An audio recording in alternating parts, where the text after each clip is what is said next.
Hi, I'm Pastor Mark Frith, Lutheran Church Extension Fund, Vice President of Ministry Solutions, here for another ministry moment to help your ministries move forward according to God's will. We're talking about stewardship again, this being the third video in this series. The last video featured the importance of regular stewardship teaching, where we encourage you not to do stewardship talks only a couple of weeks in the fall of the year, but to do so more and regularly throughout the year. Think of it this way. How many times do you tell a loved one when they are leaving to drive to work or school or leave on a long trip, now you drive safely? I mean, why do we say that?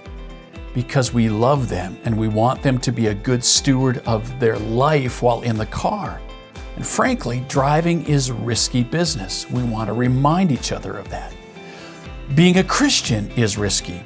All the more reason to shine out the gift of the faith that is in us. So thanks be to God for Jesus Christ, His life, death, and resurrection, for the forgiveness of sins, which allows us to employ all the other gifts He has endowed within us for the good of the church and for our fellow local Christians. So, pastor and leaders, take the lead. Consider developing a leader series of stewardship stories. Remember, we tell stories because they are memorable and inspirational. Jesus did the same thing. Stories provide personal pictures of how God and His Word are shaping people's lives according to His will. So what do? Consider this. First, decide when and where you'll share these stories. Could be in a spot during the worship hour, maybe in Bible class, a church meeting. You decide how often. Just often enough that it seems routine, maybe not every week.